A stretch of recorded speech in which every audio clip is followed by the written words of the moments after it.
خلائی سائنسدانوں نے قرآن کو تسلیم کر لیا.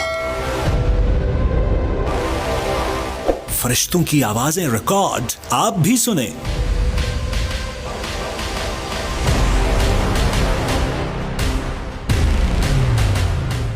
خلائی ادارے نے واقعہ معراج کی تصدیق کر دی. اللہ پاک ہی ہے جو انسانوں کو علم عطا فرماتا ہے، کائنات کے کئی راز افشا کراتا ہے. جوں جوں خلا میں تحقیق کرنے والے سائنسدان ستاروں کے جہاں میں داخل ہوتے جا رہے ہیں، انہیں آخری آسمانی کتاب قرآن پاک کی ایک ایک آیت پر یقین کامل ہوتا جا رہا ہے. خلائی سائنس پر کام کرنے والے ادارہ ناسا کے سائنسدانوں کے پاس کائنات کے ایسے راز افشا ہو رہے ہیں کہ ان میں بیان کرنے کی ہمت پیدا نہیں ہو رہی ہے. ایسا ہی ایک راز اللہ کے فرشتوں کے بارے ناسا کی ابتدائی تحقیق میں سامنے آیا ہے، جنہیں انتہائی جدید اور انتہائی حساس آلات سے ریکارڈ کیا گیا ہے. جس کے بعد انہوں نے واقعہ معراج کے بارے آخری نبی صلی اللہ علیہ وآلہ وسلم کی احادیث پر ریسرچ شروع کی تو تصدیق ہو گئی کہ وہ خدائے یکتا ہی ہے جو کل کائناتوں کو چلا رہا ہے. خلا نوردوں اور خلائی سائنسدانوں نے خلا میں جو مختلف آوازیں ریکارڈ کی ہیں، انہیں جب جدید آڈیو لیبارٹریز میں سنا گیا تو ان کے دل دھڑکنے لگے. وہ بے اختیار اللہ کی شان بیان کرنے لگے. انہیں محسوس ہونے لگا کہ کسی مخلوق کی اتنی بڑی تعداد کیسے ہو سکتی ہے جو ریت کے ذروں کی طرح ان گنت ہے اور وہ جیسے اللہ کا ذکر کر رہی ہو. یہ آوازیں کیسی ہوں گی؟ آپ ذرا رکیے، ان آوازوں کو سننے سے پہلے احادیث کے حوالے سن لیجیے. احادیث میں روایت ہے کہ آپ صلی اللہ علیہ وآلہ وسلم نے فرمایا، جب میں عرش کی طرف جا رہا تھا تو خلا میں 2 انگلیوں جیسی بھی کوئی جگہ خالی نہ تھی جہاں فرشتے نہ ہوں، اور ان تمام فرشتوں کا کام ہر وقت اللہ کا ذکر کرنا ہے. یہ اسی ڈیوٹی پر مامور ہے. آپ صلی اللہ علیہ وآلہ وسلم نے فرمایا کہ تمام آسمان ایسے لرز اور چٹک رہے تھے کہ جیسے ابھی گر جائیں گے. صحابہ نے پوچھا، ایسے مضبوط آسمان کیسے چٹک سکتے ہیں؟ آپ صلی اللہ علیہ وآلہ وسلم نے فرمایا کہ فرشتوں کی تعداد اتنی زیادہ ہے کہ جب وہ اللہ رب العزت کی تسبیح کرتے ہیں تو ان کی آواز سے آسمان چٹکنے لگتا ہے. سائنسدانوں کا خیال تھا کہ چونکہ خلا میں کوئی ایسا مادہ موجود نہیں ہے کہ جس میں آواز سفر کر سکے، اس لیے خلا میں کسی بھی قسم کی آواز سنائی دینے کا تصور بھی ممکن نہیں تھا، اور خلا میں جانے والے اس کی تصدیق بھی کرتے رہے. جب خلا کے لیے تیار کیے گئے آلات جدید ٹیکنالوجی سے مزید حساس بنا لیے گئے تو سائنسدانوں نے خلا کی آوازوں کو ریکارڈ کرنے کا ارادہ کیا. وہ اس کام میں کامیاب ہوئے.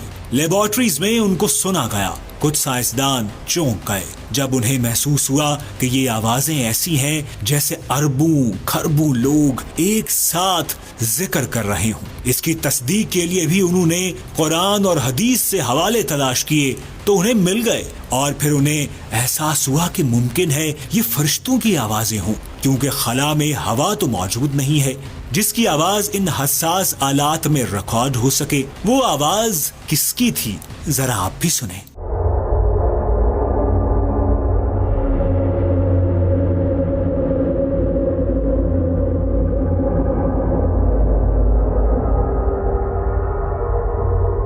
آپ اس آواز کو دوبارہ سنیں تاکہ آپ کو بھی اس ویڈیو کے آخری حصے میں تصدیق ہو سکے.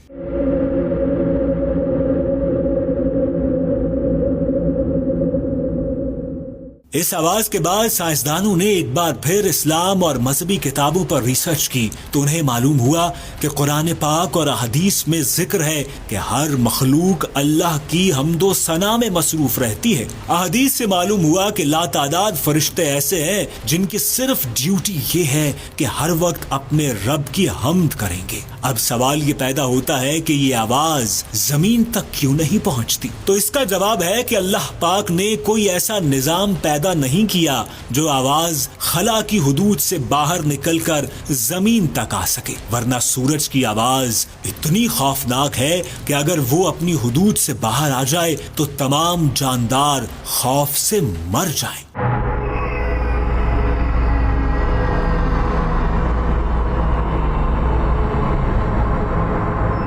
آپ ثبوت کے لیے سورج کی آواز کا انتہائی کم ترین حصہ سن کر اندازہ لگائیں تو معلوم ہوگا کہ اگر ایسا ہے تو پھر دوزخ کی آگ کی آواز کتنی خوفناک ہوگی۔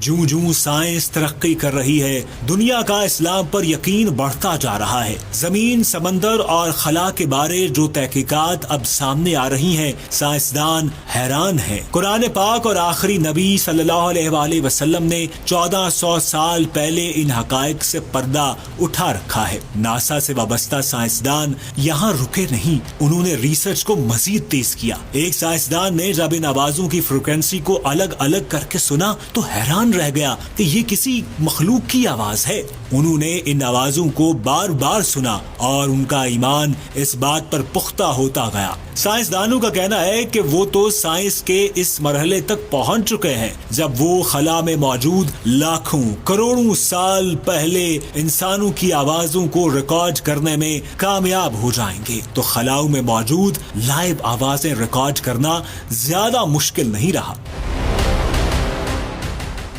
علماء کرام کا کہنا ہے کہ قرآن پاک میں اللہ پاک نے کائنات کی ہر چیز پر غور کرنے کا بارہا ذکر کیا ہے۔ دنیا بھر کے سائنسدان اللہ کی طرف سے دی گئی اجازت کے تحت کائنات کے اسرار و رموز پر غور کرتے ہیں اور اللہ پاک انہیں اتنا ہی علم عطا فرمائے گا جس میں اللہ پاک کی رضا ہوگی۔ اس کا مطلب ہے کہ اگر اللہ پاک خلاؤں میں موجود آوازوں کو سنوانا چاہے گا تو سنوائے گا۔ علماء کا کہنا ہے کہ اللہ پاک کا قرآن میں ایک ایسا فرمان ہے جس کو پوری دنیا اپنی آنکھوں سے لائیو دیکھتی ہے۔ قرآن میں اللہ کا فرمان ہے کہ بعض سیارے ایسے ہوتے ہیں جو عالم بالا کی حفاظت کرتے ہیں، ان کی ڈیوٹی یہ ہوتی ہے کہ یہ عالم بالا میں جو فیصلے اس عالم کے بارے میں ہوتے ہیں شیاطین کو ان کے بارے میں معلومات حاصل کرنے سے روکتے رہتے ہیں۔ جب بھی کوئی شیطان عالم بالا سے کوئی راز چرانے کی صحیح کرتا ہے تو شہاب ثاقب اس کا پیچھا کرتے ہیں اور ان کو